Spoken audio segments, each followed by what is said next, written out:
ह्या भोसरीकरांनी, ह्या पिंपरी चिंचवडकरांनी मला 91 साली खासदार केलं आणि मी त्यावेळेस ठरवलं, नंतर मी राजीनामा दिला, साहेबांना तिथं त्या पोस्टवर जायचं होतं म्हणून, पण तेव्हापासून मी ठरवलं ही माझी कर्मभूमी. ह्या लोकांनी मला कुठलंही काम न करता खासदार केलं. साहेबांकडे बघून, राजीव गांधींकडे बघून, काँग्रेस पक्षाकडे बघून.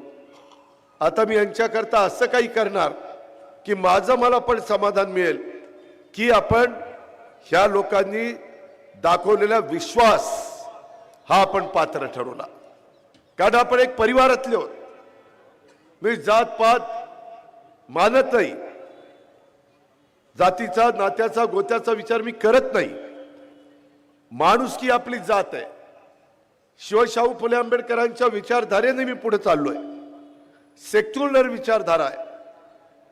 ह्या मिनी भारत आहे, ही उद्योग नगरी आहे, ही कामगार नगरी आहे, ही कष्टकऱ्यांची नगरी आहे.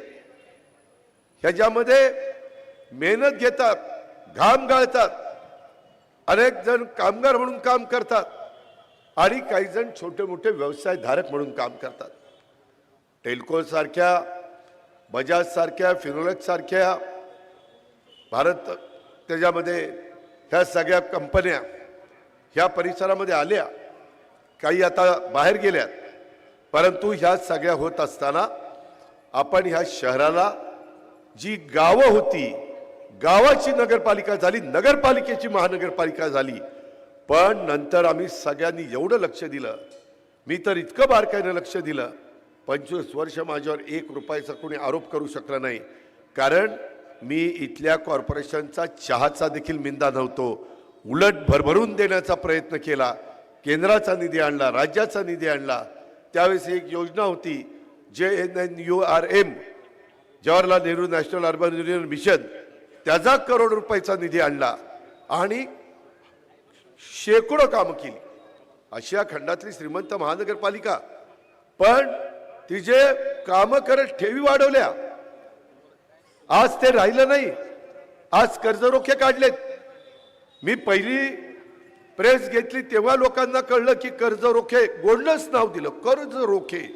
अरे पण ते कर्जच आहे ना बाबा, ते व्याजासकट परत करायचं ना. आपलं 9,600 कोटी रुपयाचं बजेट आहे. काय कारण होतं कर्जरोखे काढायचं? पण काढले. ह्याचा कधी तुम्ही भोसरीकर विचार करणार आहेत का नाही?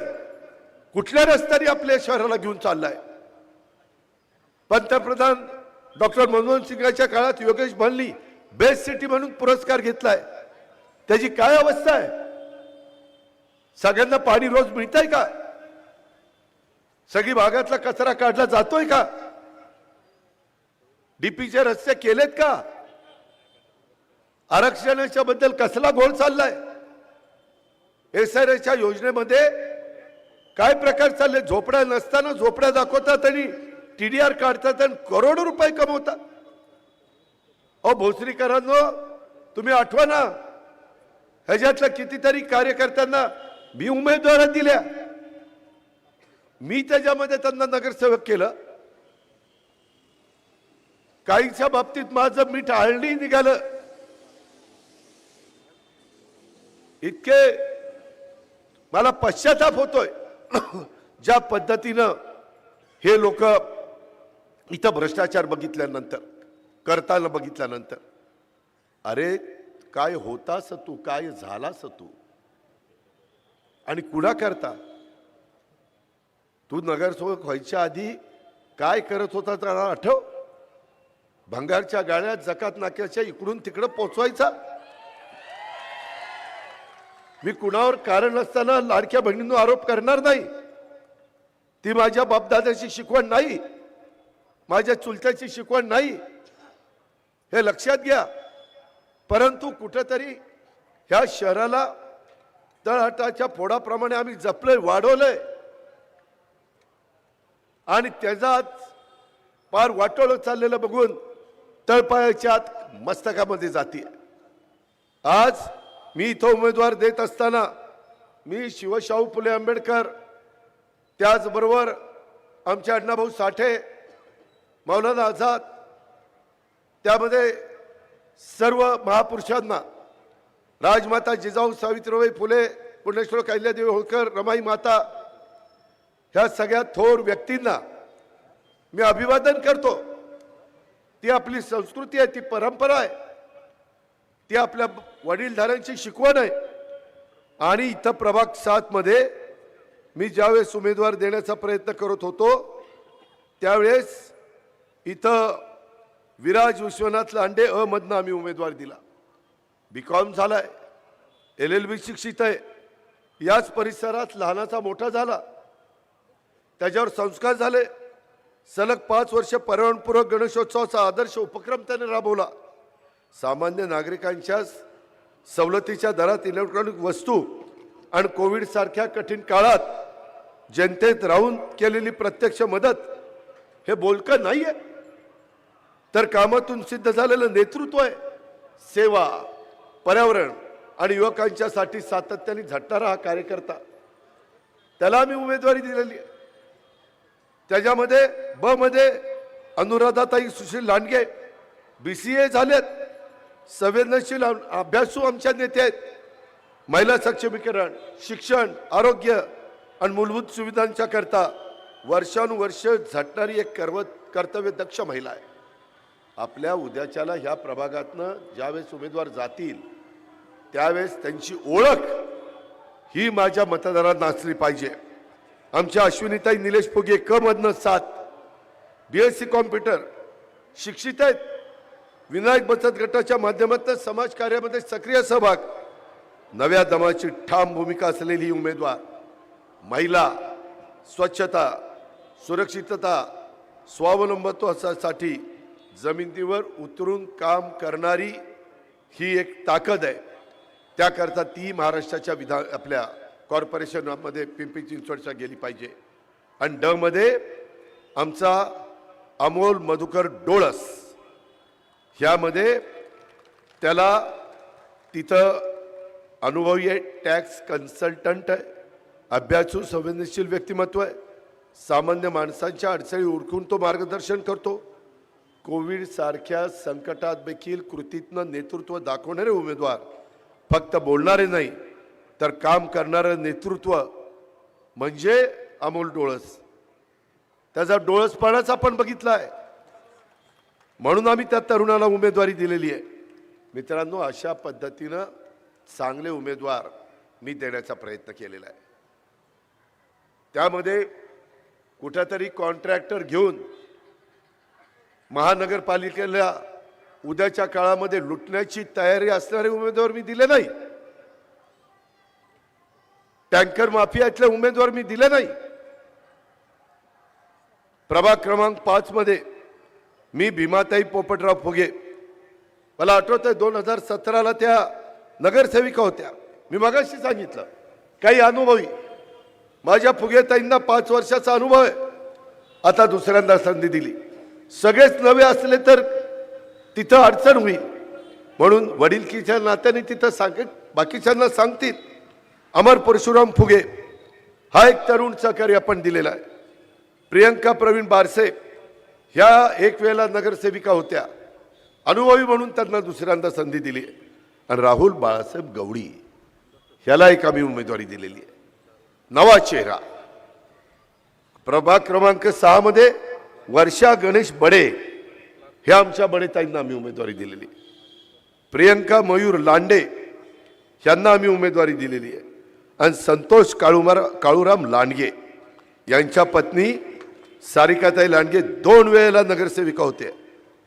संतोषच्या पत्नीनं नगरसेविका पद कसं सांभाळायचं असतं, कसं काम करायचं असतं ते नवऱ्याला दाखवलंय। आता सांगितलं तू जा, आता तुला संधी, आणि म्हणून आम्ही संतोषला उमेदवारी दिलेली आहे।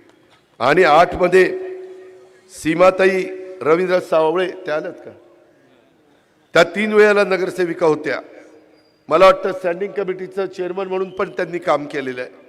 मागासवर्गीय समाजातली ही माझी भगिनी राजश्री अरविंद गागरे, अश्विनी संजय वाबळे आणि तुषार भिवाजी सहाणे हे आम्ही नवीन उमेदवार दिले। संजय 2 वेळेला नगरसेवक होता, एकदा स्वीकृत होता, एकदा निवडून आला।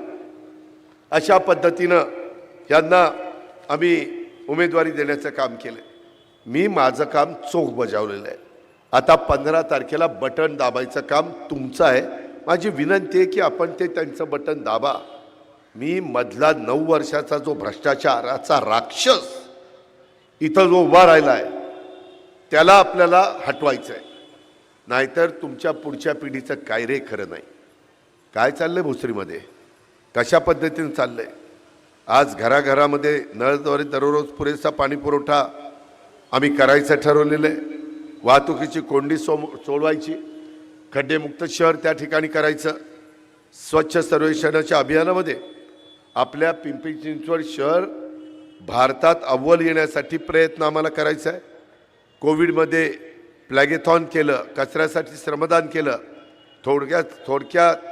थोड्याच कालावधीत मी पालकमंत्री असताना 95% कचरा वर्गीकरण काही भागात करून दाखवलं. आम्हाला हायटेक आरोग्य सुविधा द्यायच्या.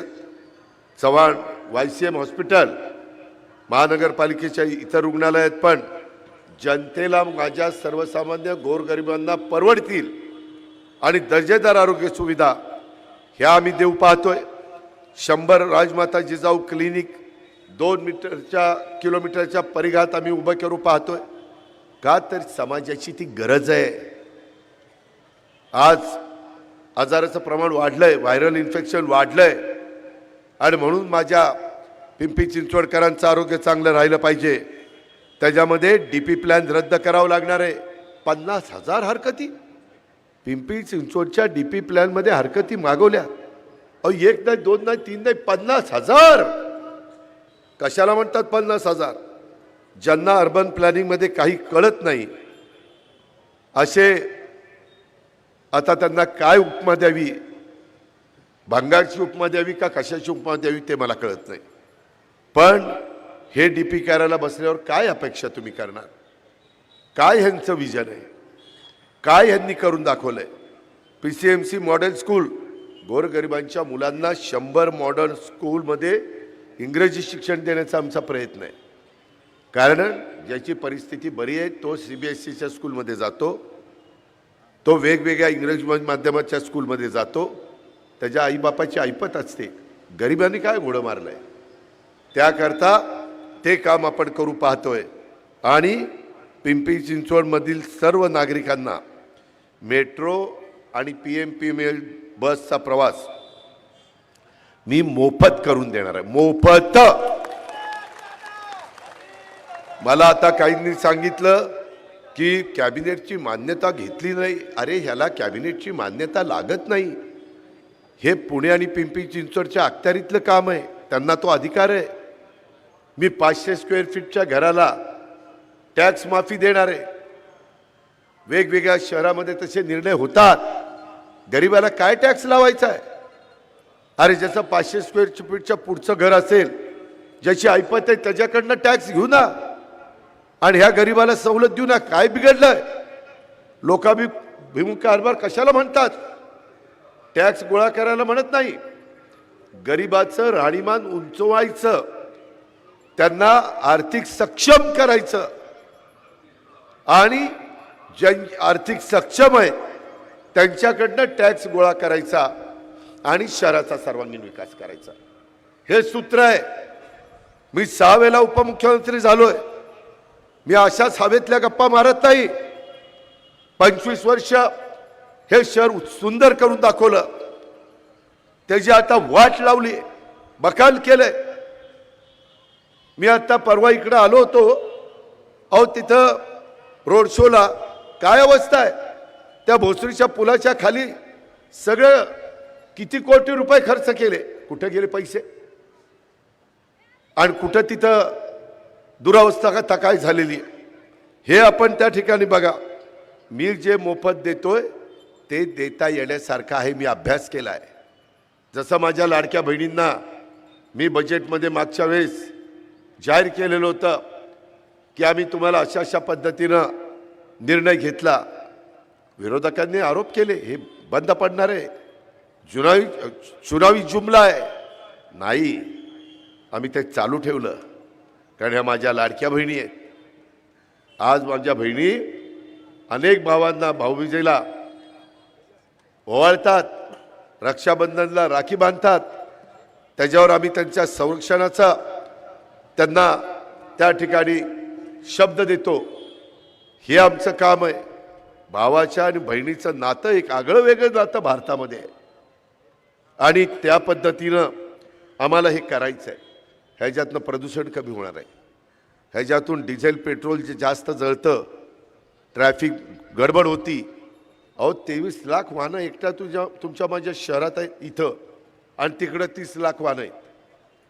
त्याच्यातली निम्मीच रस्त्यावर धरा, 15 आणि त्याच्यामध्ये 11.5, म्हणजे घडीभर वरचे 1.5 लाख सोडा, तिकडे 15 आणि इकडे 10 लाख, 25 लाख वाहनं. आपण जसे डबल फ्लायओव्हर, ग्रेड सेपरेटर, रस्ते रुंद, सर्व्हिस रोड हे केलं, यांनी काहीच केलं नाही. आम्ही मेट्रो सुरू केली.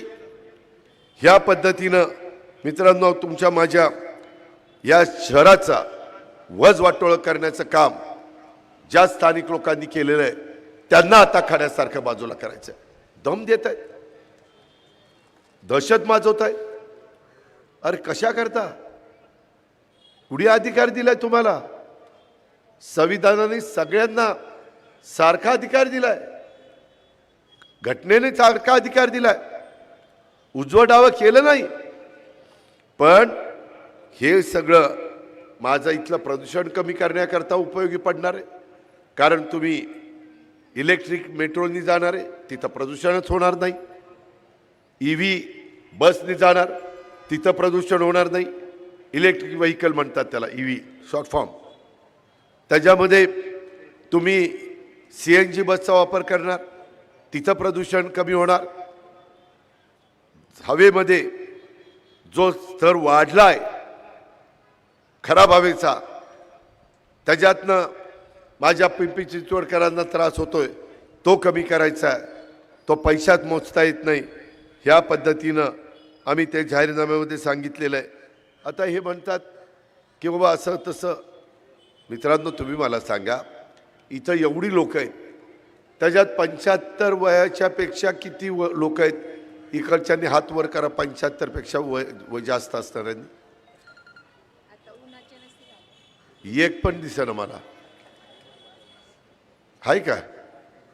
नाही. ह्या शहरांनी काय सांगितलं? 1-2 दिसत आहेत. ह्यांनी 75 वर्षाच्या वरच्या लोकांना आम्ही मोफत बस आणि मेट्रो करणार. अरे शाण्या, एवढ्या लोकांच्यात 1-2 निघतायत आणि तुम्ही कुणाला द्यायला निघालाय? आम्ही काय 75 होईपर्यंत वाट बघायची? आत्ता 75, आत्ता 75, आत्ता 75. आम्ही काय झुरून काय करावं का? आम्ही काढलंय लाडक्या बहिणींनो, माझ्या बांधवांनो, जन्माला आलं की त्याला फुकट. ते स्वतः जाणारच नाही, ती लेकरू त्याची आई घेऊन जाईल, त्याची आजी घेऊन जाईल, त्याचे घरातले नातेवाईक घेऊन जातील. सगळ्यांना दिलं पाहिजे आणि त्याच्यातून फार वेगळा बदल होणार आहे. मी शब्दाचा पक्का आहे. हा अजितदादाचा वाद आहे, असा तसा वादा नाही आहे. अख्ख्या महाराष्ट्राला माहिती आहे.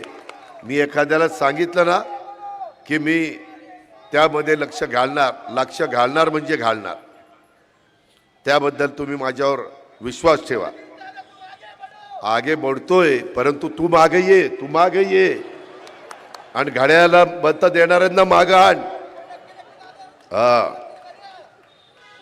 त्याच्यामध्ये मित्रांनो एकंदरीतच मी 500 चौरस फुटापर्यंतची घरं पूर्णपणे मालमत्ता करमुक्त करणार आणि त्यामुळं लहान घरमालक, ज्येष्ठ नागरिक आणि मध्यमवर्गीय कुटुंबांना थेट त्याचा दिलासा मिळणार आहे.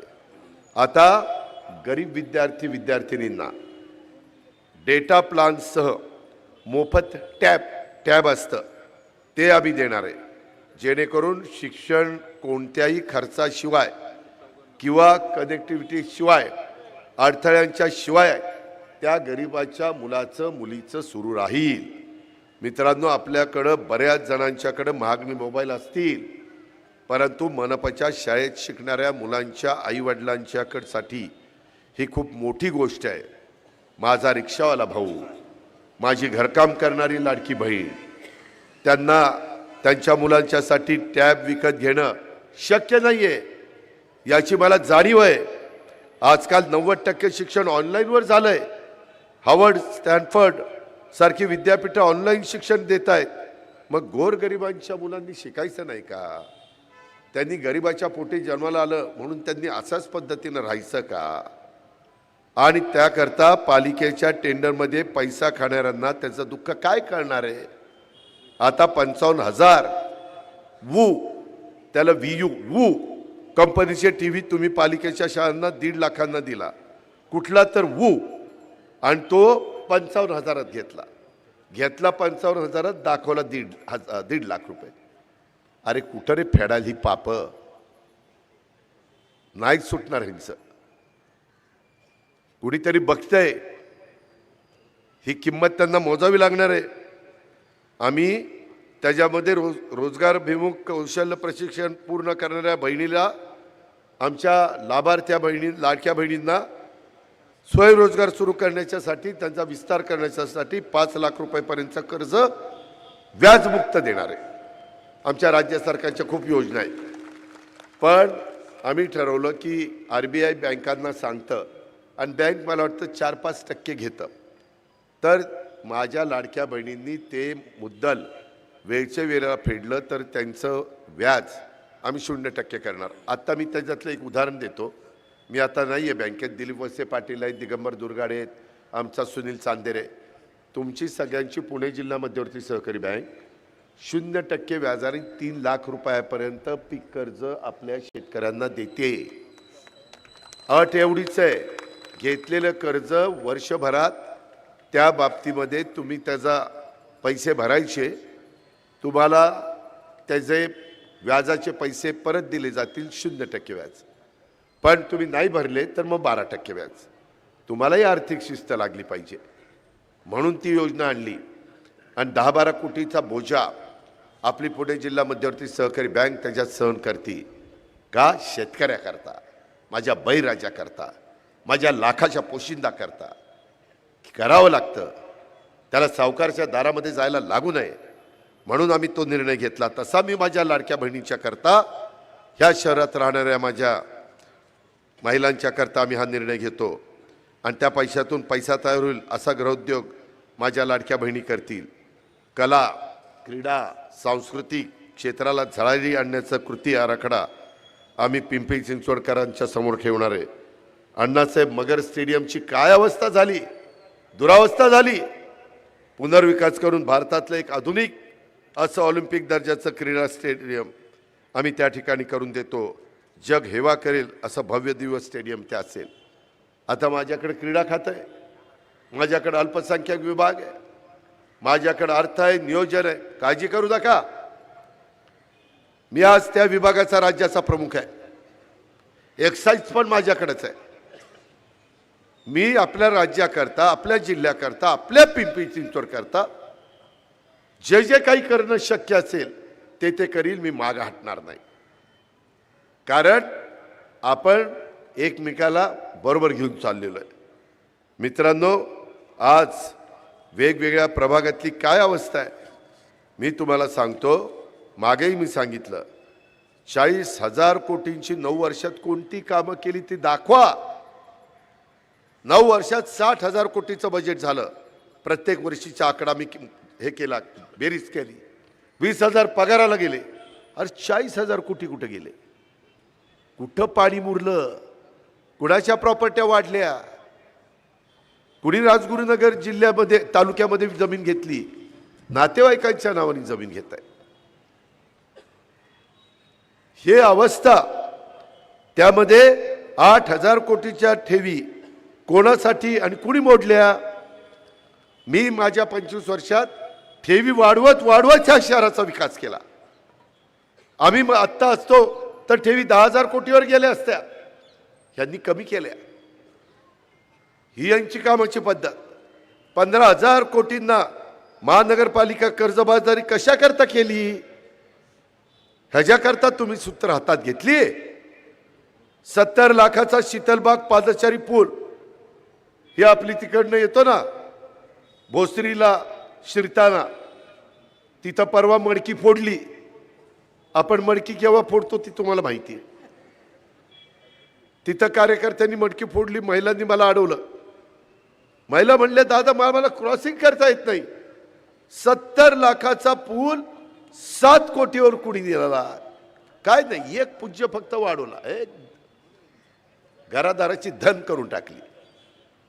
त्याच्यामध्ये 12 कोटीचा सॉफ्टवेअर 120 कोटीला कुणी खरेदी केला. मी हे जाहीरपणे सांगतो, का उत्तर दिलं नाही आजपर्यंत?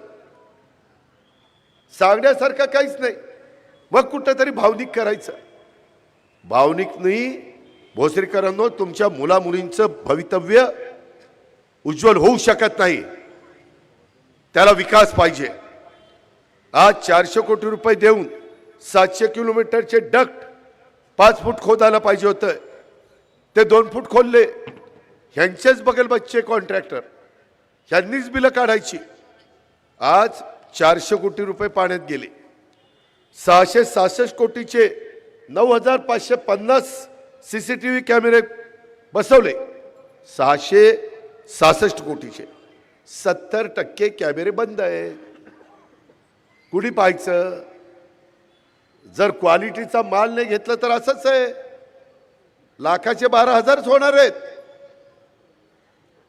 जर अशांना तुम्ही खतपाणी घातलं तर 42 कोटीचा महानगरपालिकेच्या 123 शाळांना ई लर्निंग प्रकल्प बंद का केला? गोरगरिबांची मुलं शिकू नाहीत. 7 कोटी मोजले झाडांकरता. पिंपरी चिंचवडमध्ये किती झाडं आहेत?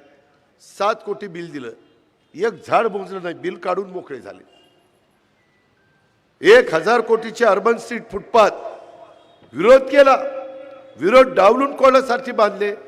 मी माझ्या काळामध्ये भले मोठे रस्ते केले, त्याच्यात त्यांनी भले मोठे फुटपाथ केले. अरे चालायला किती लागतंय? रस्ते रुंद का ठेवले? की वाहनं जावीत. ह्यांनी त्याच्यात फुटपाथच रुंद करून टाकले. 1000 कोटी पाण्यात गेले. 30 कोटी जादा बामा आस्केट जॅकवेल प्रकल्पाचा कोणी कोणासाठी केलं? का किंमत वाढवली? 30-35% अभाव. आमचे टेंडर बिलोली जातात, त्यांचे अभाव. 200 कोटीच्या कर्जरोख्यातनं प्राधिकरण हरित सेतूनं कोण लाल झालं? काय गरज होती? अहो 9600 कोटीचं बजेट असताना कशा करता कर्जरोखे काढायचे होते? काही गरज नव्हती.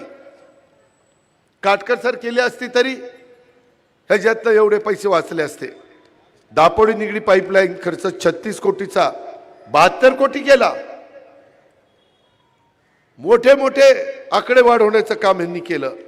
80% 376 MLD सांडपाण्यावर प्रक्रिया होते, पण पवना, इंद्रायणी, मुळा नद्या अक्षरशः काळवंडलेल्या आहेत. ह्याचं उत्तर हे देऊ शकत नाही. अहो मित्रांनो, मधी आम्हाला काही लोक भेटायला आले.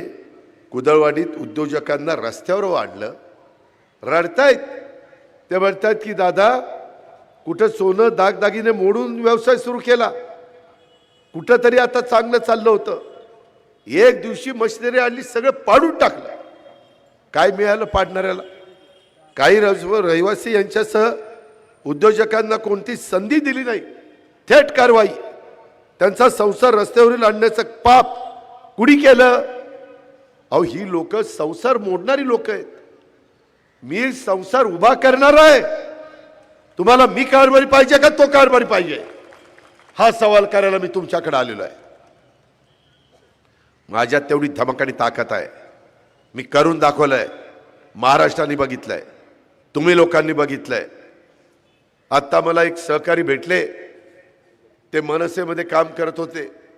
ते म्हणले दादा, मी तिकडं असलो तरी तुम्ही ज्या पद्धतीने पिंपरी चिंचवडचा विकास केला त्याला मी मानतो. म्हणजे आमच्या विरोधी पक्षातले लोक देखील ते मान्य करतात. आणि इथं मात्र आपलं लुबाडायचं काम चाललेलं आहे. आज वेगवेगळ्या ठिकाणचे बंगले पाडतायत, वेगवेगळ्या गोष्टी अनेक प्रकारच्या करतायत. ह्याच्यामध्ये आपल्याला सगळ्यांना विचार तुम्ही केला पाहिजे. मी आजच्या सभेमध्ये मी कोणाची तरी उणीधुडी काढायला आलो नाही. भोसरीकरांनो, माझं चांगलं चाललंय. मी 6 वेळेला मुख्यमंत्री झालो, उपमुख्यमंत्री झालोय. मुख्यमंत्री शब्द आला पण ते होईनाच, काय करू. पण 6 वेळेला उपमुख्यमंत्री झालोय तुमच्यामुळं. नाही, लाडक्या बहिणीचा पाठिंबा असला तर काही पण होईल. मित्रांनो, ह्यामध्ये मला एवढंच सांगायचं आहे, मला भरभरून मिळालंय. माझा संसार चांगला चाललेला आहे. काकाच्या पुण्याने मी लय चांगला आहे, त्याबद्दल काय आपली अडचण नाही. माझी एवढीच विनंती आहे की माझं चांगलं चाललंय, उद्या तुम्ही काही चुकीचं केलं तर मी माझ्या मनाला सांगेन. मी ह्यांना जागा करण्याचा प्रयत्न फार घसे कोरडे करून सांगितले. एक झालंय, मी पहिली प्रेस कॉन्फरन्स घेतल्यानंतर रोज हवा बदलते. इतक्या लोकांनी वेगवेगळ्या क्षेत्रामध्ये सांगितलं की दादा, यावेळेस परिस्थिती अशी निर्माण झालेली आहे, लोकांना माहिती नव्हतं. श्रीमंत महानगरपालिका कर्जाच्या खाईत लोटली गेली, खोऱ्याने ओढायचं काम चाललंय. अहो, लोक चोऱ्या करतात, यांनी दरोडे घातले, दरोडे.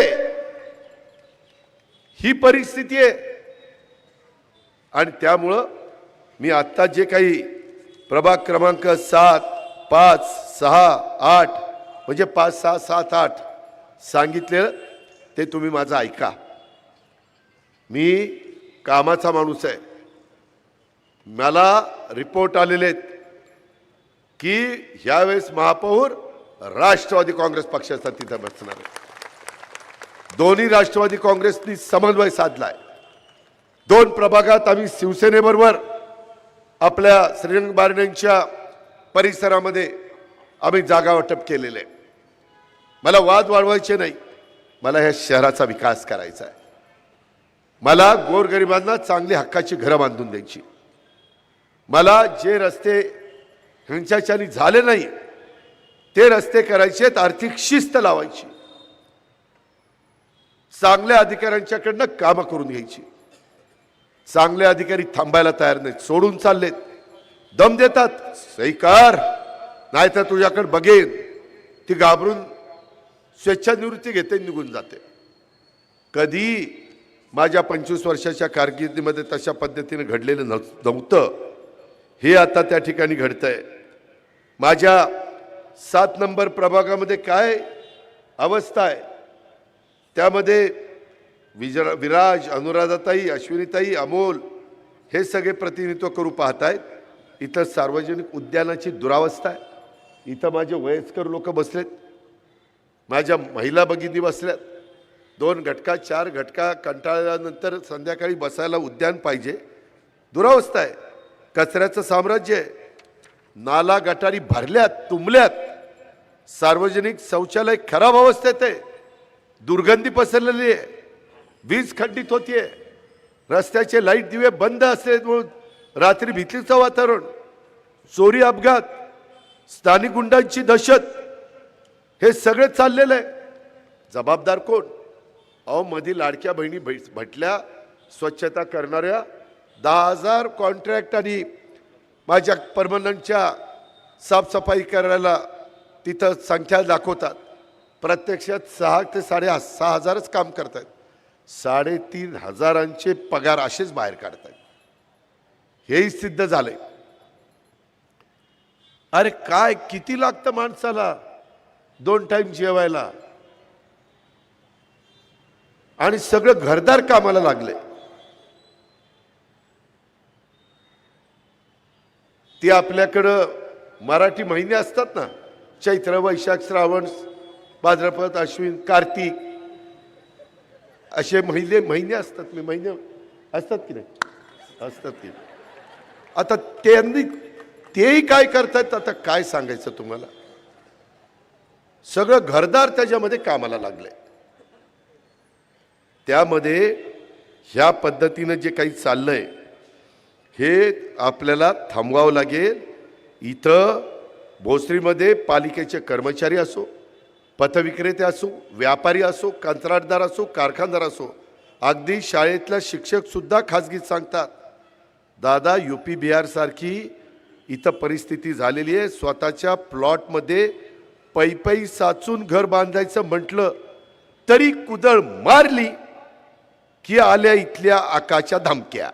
आका त्याच्या धमक्या, खंडण्या जमा करा, सिमेंट आमच्याकडनं घ्या, स्टील आमच्याकडनं घ्या, विटा वाळू आम्ही सांगू तिथनं घ्या, बैलाकडून अवाच्या सव्वा हे माल खरेदी हे करतात. डोळ्यात पाणी आलो. निवृत्त शिक्षकाच्या बायकोच्या डोळ्यात, माझ्या लाडक्या बहिणीच्या डोळ्यात हे सांगताना पाणी आलं. अश्रू तुमच्या माजोरड्या सत्तेला आता डुबवून टाकतील. ही सत्ता डुबवलीच पाहिजे. असं काम उद्याच्या 15 तारखेला माझ्या लाडक्या बहिणींनो, माझ्या भावंडांनो करा. तर तुम्हाला उद्या बरे दिवस आहेत. नाहीतर परत तुम्हाला वाचवायला कोणी येणार नाही. कारण एवढं सांगून तुम्ही जर समजून घेणार नसाल, पण हवा बदलली. त्यामध्ये इथल्या सभेला परवानगी मिळू नये म्हणून तुमच्या लोकल पोलिसांना दम देतात. पहाटे 5ला परवानगी दिली. यांनी मला सांगितलं दादा 5ला परवानगी मिळाली. त्यांच्या काकांनी पहाटे 5ला परवानगी दिली होय. ही काय पद्धत आहे? लोकशाही आहे. मी सभा घेतो, त्यांनी सभा घ्यावी, माझ्या प्रश्नाला उत्तर द्यावी. काय बिघडलं? अहो माझ्या लाडक्या बहिणीनं तर आता फतवा काढलाय, रात्री 10 ते सकाळी 6 झाडलोट शहरातली करावी. अरे इथं बिबटे येत आहेत. माझ्या बहिणींनी काय बिबट्याला सामोरं जावं? बिबटे यायला लागलेत ना. मी खोटं नाही बोलणार. जुन्नर, खेड, आंबेगाव पार आता आपल्या पिंपरी चिंचवडमध्ये शिरलेत, चरोलीत आहेत. आणि ह्यांच्या सुपीक डोक्यात माझ्या बहिणींना 10 वाजता रात्री या आणि झाडलोट करा. तुमच्या घरातल्या महिलांना 10 ते 6 काम करायला लावाल का? तुमच्या घरात आया बहिणी आहेत का नाही? ही कुठली पद्धत? 25 वर्षात मी किंवा माझ्या सहकाऱ्यांनी ते केलं नव्हतं. लाडक्या बहिणींनो, माझ्या भावंडांनो, मी आवाज चढून बोलतो कारण माझं काम बोलतंय. माझं नाणं खणखणीत आहे. कुणाच्या बापाचा मिंधा नाहीये. त्यामुळं मला तुम्हाला सगळ्यांना सांगायचंय की परवानगी राष्ट्रवादी पार्टीला मिळत असलेला हा जो प्रतिसाद बघून ह्यांच्या पायाखालची वाळू सरकायला लागलेली आहे. आता जर हे लोक गुंडगिरी करतात, त्यांची गाठ जनतेशी आहे. उभ्या महाराष्ट्राला माहिती आहे अजित पवार फक्त जनतेचं काम करतो. पहाटे उठतो, सकाळी 6 वाजल्यापासून जनतेने दिलेल्या कामात असतो. कुणाच्या कामात नाक खुपसत नाही. पण एकदा का कोणी माझ्या कार्यकर्त्याला डिवचलं तर, माझ्या कार्यकर्त्यांना त्रास दिला तर हा अजित पवार त्याला असा का फरंदाज डाव घालून फिरून फेकून देईल की पवाराची अवलाद सांगायचं नाही. यांनाच काय डाव माहितीत का? अरे मी तर महाराष्ट्र ऑलिम्पिक असोसिएशनचा 12 वर्ष अध्यक्ष आहे. मला घुटनाचित कसं करायचं ती माहिती आहे. कसा घुटनाचित? अरे बाबांनो, कशाला बोलायला लावता? ह्याच्यामध्ये याच ठिकाणी 16 जानेवारीला निवडणुकीचा निकाल लागल्यानंतर ह्याच ग्राउंडवर आम्ही दोन्ही राष्ट्रवादी काँग्रेस पार्टीची विजयी सभा त्या ठिकाणी घेणार आहोत. आणि पिंपरी चिंचवडकरांना ह्या राक्षसी भ्रष्टाचार आणि गुंडगिरीत संपवण्याच्या करता मला सगळेजण घड्याळाच्या चित्रावर शिक्का मारणार आहेत. त्यांच्या मनात इतके दिवस खतखतत होतं, पण पर्याय दिसत नव्हता. आता आमच्या रूपाने पर्याय दिसला. आमची अनेक भावंडं आम्हाला जोडली गेली. अनेक राजकीय पक्षाचे सहकारी आमच्या बरोबर आले. त्यांनाही वाटतं की ह्याच्यात कुठं ना कुठं बदल झाला पाहिजे. आणि त्यामुळं माणसाला माणसं जोडली गेली. आणि ह्या पद्धतीचं एक परिस्थिती निर्माण झालेली आहे. तुम्ही सगळ्यांनी मला 25 वर्ष साथ दिली. त्यातून आपण अनेक स्वप्न पूर्ण करण्याचा प्रयत्न केला आणि हे शहर एक उत्तम शहर बनवण्याचा प्रयत्न केला. परंतु ही ओळख आपण या शहराची निर्माण केली. आता सर्वांनी 25 वर्ष माझ्यावर जो विश्वास टाकलेला होता त्यामुळं मी करू शकलो. आणि आता ह्या 9 वर्षात ह्यांनी या शहराचं राख रंगोळी, कर्जबाजारी, भ्रष्टाचार, सगळी दम दाटी. अहो कायकांना तर सांगितलं तुम्ही फॉर्म भरायचा नाही. अरे ही कुठली पद्धत? काढून घे नाही तर तुझ्याकडे बघून घेईल. अरे काय बघून घेईल? ह्या जे गोष्टी चालतात आणि हे भोसरीत जास्त चालतंय. भोसरीकर कसं खपून घेतात ह्या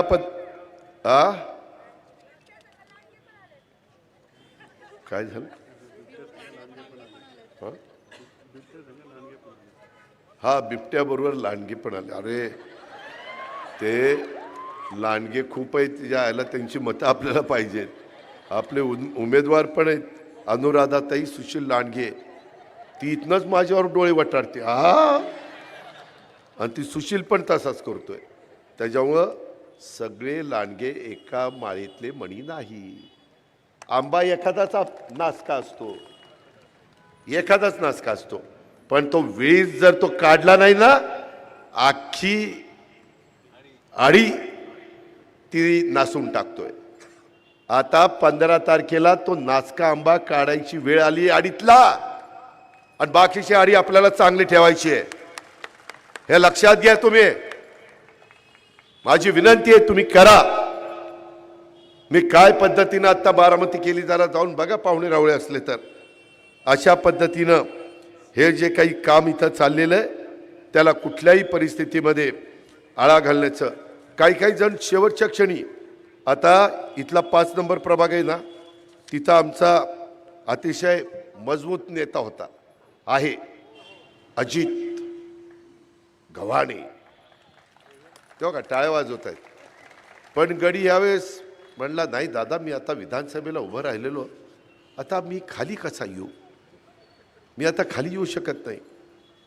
त्यांनी उभं राहायचं नाही ठरवलं की ती आमची गोफण्याची अनुराधा तिकडे निघून गेली. देवीदास देवीदास देवीदास देवीदास, त्याच्या नावात देवी पण आहे, दास पण आहे. इतर वेळेस दादा मी तुमचा, दादा मी तुमचा. आता काय झालं? ती गेला की जालिंदर, ए दादा मी हाय तुमचा. अरे बारीक हो बारीक हो, ए दादा. ती पण गेला. पण ह्यांना दाखवून द्या, हे सत्य करता तिकडे गेले. ह्यांना असं वाटलं की हे एवढं खातायत, आपल्याला काही थोडंफार मिळालं तर. हे शहराचा विकास करायला गेले नाही. ह्यांना दिसत नव्हतं का हे शहराचं वजवाटोळं चाललंय. आता ह्यांना अजिबात त्यांच्या खुणा दाबायच्या नाही. आता दाबायचं ते घड्याळ दाबायचंय आणि ह्यांना दाखवायचंय तुम्ही राष्ट्रवादी काँग्रेस पक्षाला सोडलं ना, आम्ही तुम्हाला सोडलं. तुम्ही राष्ट्रवादीमध्ये होता म्हणून आम्ही तुमच्या पाठीशी होतो. हे तुम्ही उद्याच्या 15 तारखेला त्या ठिकाणी दाखवायचंय. अशा प्रकारची माझी तुम्हाला सगळ्यांना आग्रहाची, नम्रतेची, कळकळीची विनंती आहे. माझ्या पिंपरी चिंचवडकरांनो, खूप काही गोष्टी सांगण्यासारख्या आहेत, परंतु मला आत्ता तिकडं फुगे आपल्या दापोडीला पण सभेला जायचं आहे. आणि ते करून मला प्रेस कॉन्फरन्स घ्यायची. पण माझ्या लाडक्या बहिणींनो, आज फेट्यामध्ये अशा का रुबाबदार दिसताय. याला लग्नात तुमचा नवरा इतका रुबाबदार दिसला नाही, एवढ्या रुबाबदार तुम्ही दिसताय. आपण खुश व्हा. त्याच्यामुळं घरी गेल्यावर सासू असेल तर तिला दृष्ट काढायला लावा, नसेल तर कुठल्या वडीलधारीला दृष्ट काढायला लावा. कारण ह्या आमच्या रगराणगिणी आहेत. तुमच्या जोरावर आम्ही समाजकारण, राजकारण करतोय. आणि ह्या पद्धतीनं आपण आम्हाला साथ द्या. बांधवांनो, तुम्ही मला साथ द्या. नाही आणि यश आपलंच आहे हे आपण विसरू नका. अशा पद्धतीनं मी आवाहन करतो. आणि या सर्वांना घड्याळाच्या चित्राच्या शेजारचं बटन दाबून प्रचंड संख्येने आपण आपल्या पिंपरी चिंचवड महानगरपालिकेच्या सभागृहामध्ये पाठवा. हे सगळेजण मी सांगितलेली कामं अतिशय चोखपणे बजावतील हा शब्द भोसरीकरांना देतो आणि या ठिकाणी थांबतो. जय हिंद, जय महाराष्ट्र, जय राष्ट्रवादी.